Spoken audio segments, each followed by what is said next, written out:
Let's now take a look at how you can control your privacy on this site. First, let's get our bearings. You see my cursor moving at the top left?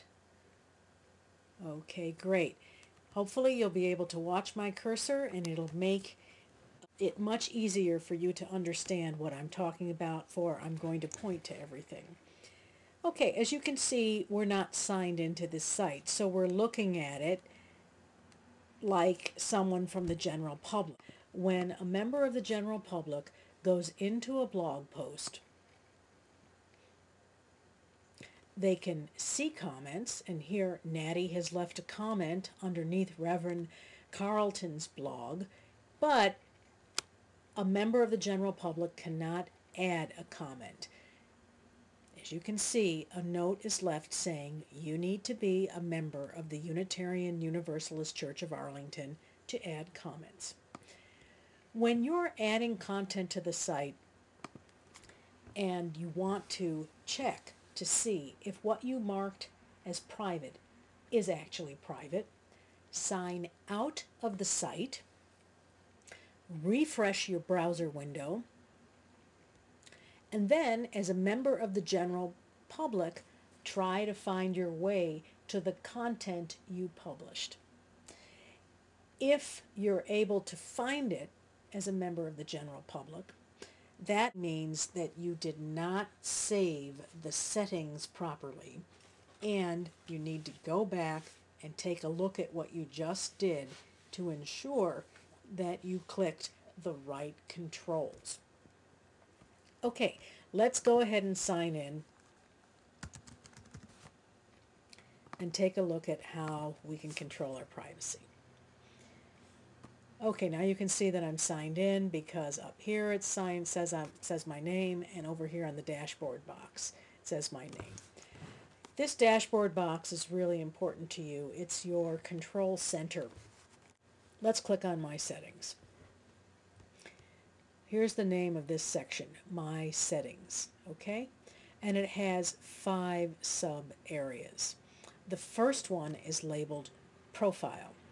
This is where you set information about you as an individual that it will carry with you when you move throughout the site.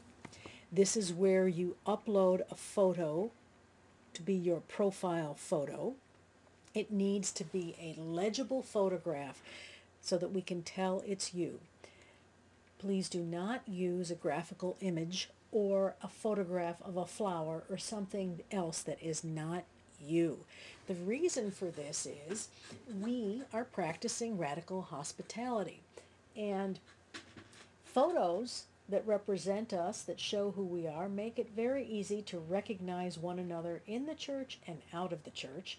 And also, as you're posting content and your profile photo appears with you, it brings the church to life in that there are real caring people and friendly people who are in our online church. If you don't want to have a photo to represent yourself, that's understandable. There are a variety of reasons why individuals choose not to use a photo. And when you decide you don't want to use a photo for yourself, we provide a default chalice icon. So individuals who do not want to have a photograph of themselves online just use what we automatically provide to them. And we've chosen this chalice for everyone to use because it reinforces that we are all Unitarian Universalists.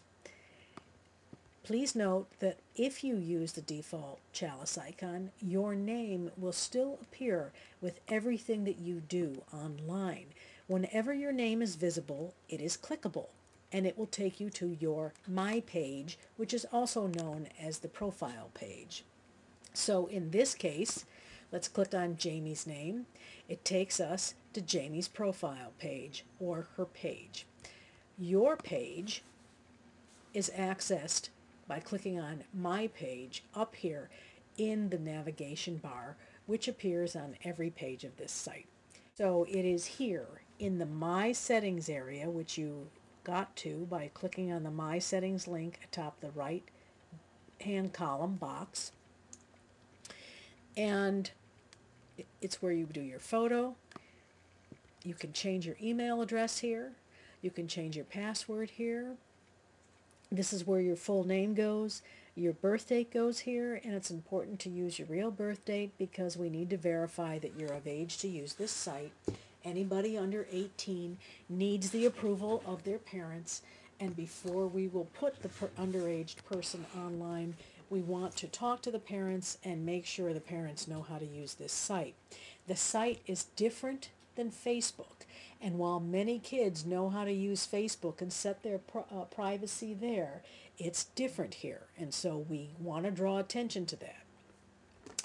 You indicate if you're a member. You don't need to put your country. When you filled out the submission for sign-in privileges, you answered some questions about multiculturalism. If you want to change them, you can change them here. There are other items on this page that we'll explain later in a tutorial on the My Page or My Profile page feature. But for now, let's just focus on privacy settings. So we've talked about the photograph because that is one thing that we believe everyone should put up publicly unless they have a specific reason not to. In other words, don't keep your visual identity private. Share it if you can. Make it public. It's a friendlier presentation of yourself. Okay, this second area underneath my settings, which is called privacy, and which I've arrived at by clicking on privacy, is perhaps the most important page in this whole site for you when it comes to controlling your privacy. We recommend the following. This first category of privacy settings is called visibility. We recommend that you set your profile page to be visible to members only. I clicked members only. The reason for this is that so many of us are new to this kind of a social network that you don't realize that if you make your profile page public to everyone, then Google will crawl it, and when your name is typed into Google, a link will return that will bring you to your profile page and it will be visible. If you don't mind having that happen, then by all means set it to anyone. But for now, if you're new to all this, set it to members, and then only the individuals who can sign into the church will see your profile page. The Just My Friends option here is part of the friending feature on this site, and friending will be a topic of a tutorial coming up. So if you're interested in understanding what friends and friending mean, you'll want to watch that tutorial. Okay, so the second choice in the visibility category of private settings is regarding your blog. Everyone who can sign in has a blog and can upload photos and videos. So when you do these things, you want to indicate here who can actually view. And viewing is not the same as having the right to comment or to leave feedback. In this case, we are only talking about who can actually look at what you've done. We recommend you mark it as anyone.